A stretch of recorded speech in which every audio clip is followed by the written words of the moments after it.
So you finally touched down in London after months of planning, but now you've got to figure out how to get around. Well, let me tell you, you have nothing to worry about because in 2023, London ranked 11th in the world's best city for public transit. In London, getting around is as simple as buying an Oyster transit card at a kiosk or using your tap to pay with your debit or credit card. Now let me give you some other public transit friendly tips. So when in London, you definitely want to make sure that you dress for the occasion. And when I say occasion, I really want to say weather. So raincoats, check. Umbrellas, check. And waterproof shoes. Check, check, check. When using public transit here in London, you might end up doing a little bit of walking. So having those comfortable shoes, an umbrella, and a jacket for those rainy days or those chilly days makes a lot of sense. Your Fitbit will be really proud of you. 20,000 steps, no sweat. Another great tip for London Transit regards courtesy on escalators as well as rules of the road. On escalators, please make sure that you stand to the right so that way others can pass you. By standing to the right, you're ensuring that you aren't walking the pathway for those who are trying to go around. Now this next tip might seem a little elementary, but when you're in London, please make sure that you look both ways prior to crossing the street.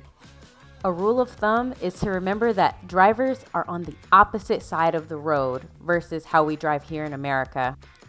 Now there are lots of trains that you can use while you're in London, and it might even seem a little daunting getting from point A to point B.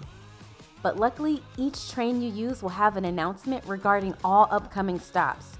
So if you make sure that you keep a keen ear out and listen to all the announcements, you'll be sure that you won't miss your stop. So we've mentioned trains, but what about using the city bus for transit?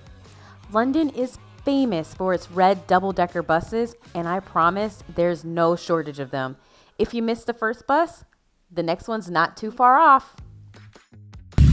So the subway is a great way to get around the city, but I highly recommend maybe using the bus if it's a direct way to get to your destination, because this is a perfect way to see London.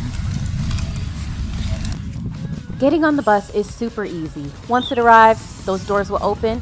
Just tap your card, whether it be the Oyster card or your tap to pay card. And then I always recommend to head upstairs because you get a better view. Make sure you're hanging on to the handrail because sometimes the bus is in motion as you're walking.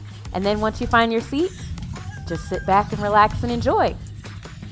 And I'm really not kidding when I say to hang on because the bus is on a schedule. So even as you're still walking, Exhibit A, the bus is moving as we're walking to our seat.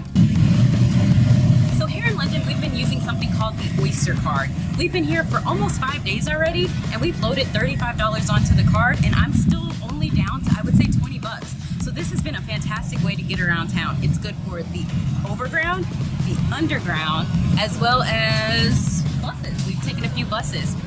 Go with the Oyster card, guys. You don't need a rental car whatsoever. Oyster card, baby.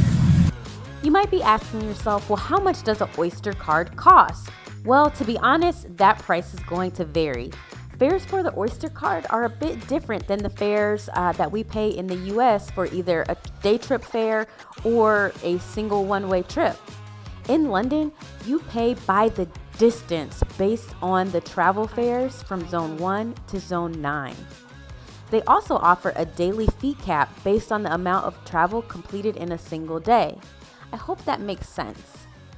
I also forgot to mention that sometimes the fares may change based on the time of day. So during peak hours, when people are commuting in the morning or the evening, fares might cost a bit more.